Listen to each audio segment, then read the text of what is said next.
به خاطر میخوانیم که سیرت پیامبر صلی الله مهم است که بدون آن ما زندگی درست و بهتر کردن نمیتونیم.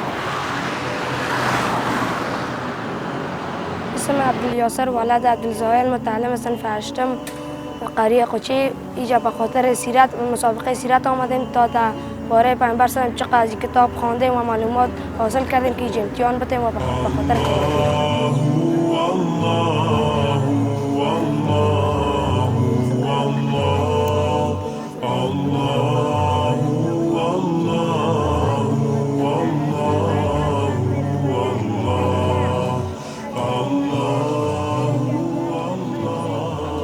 در این امتحان یا مسابقه سیرت النبی که بنیاد خیریه رشد برگزار کرده، خداوند تبارک و تعالی آنها را خیر عظیم نصیب بگردانه. خیلی از دوستا و جوانان در امتحان شرکت کرده و ما که مشترکین دیدم که خیلی زیاد بودن، من هم شوقم آمد که بعد در امتحان شرکت بکنم و هر وجیبه مسلمان یا افراد مسلمان است که باید درباره سیرت النبی صلی الله علیه و سلم آگاهی داشته باشه، معلومات زیاد داشته باشد. هدف و مقصد از سیرت نبوی صلی الله علیه و سلم خودم چپترا شما خوانده، هدف بزرگیش است که انسان زندگی خود را تمام مراحلی که در زندگیش میاد موافق سیرت موافق زندگی نبی علیه السلام سپری کنه. هدفش است. هدف شما نباید باشه که والا ما جایزه را برم یا چیزی را کسی که میبرم. هدف و مقصود اصلی نیست، چون حال اگر جایزه نمی بود کسی اشتراک نمیکرد، نه به خاطر از او است. و این مسابقه که دایر شده به کمک و همکاری مدیریت مدرسه است. پیام ما به والدین محترمی است که درس و تعلیم سر فرزندان خود کوشش بکنند و کوشش بکنند، خصوصا سیرت نبوی علیه السلام سرشان در زندگانیشان کوشش بکنند که به خاطر تعلیم سرشان بخوانند تا باشد از زندگانی پیامبر علیه السلام بخوابر شوند.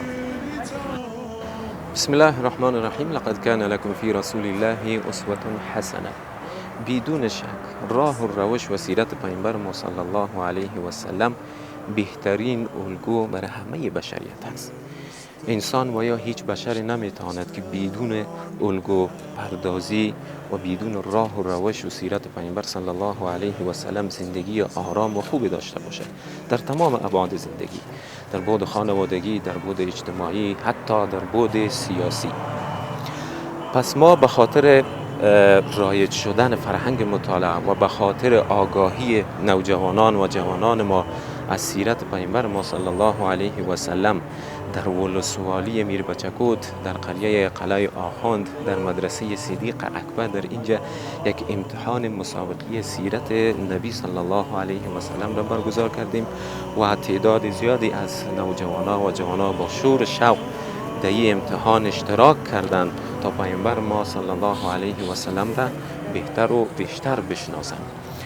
و شما عزیزانی که توانایی اسپانسر همچو برنامه ها را دارید، با بنیاد خیریه رشد حامی همچو برنامه ها است و میخواهد که فرهنگ اسلامی در تمام افغانستان رایج پیدا بکنه، و آدرس هایی که در روی اسکرینتان تماشا میکنید با ما به تماس شوید.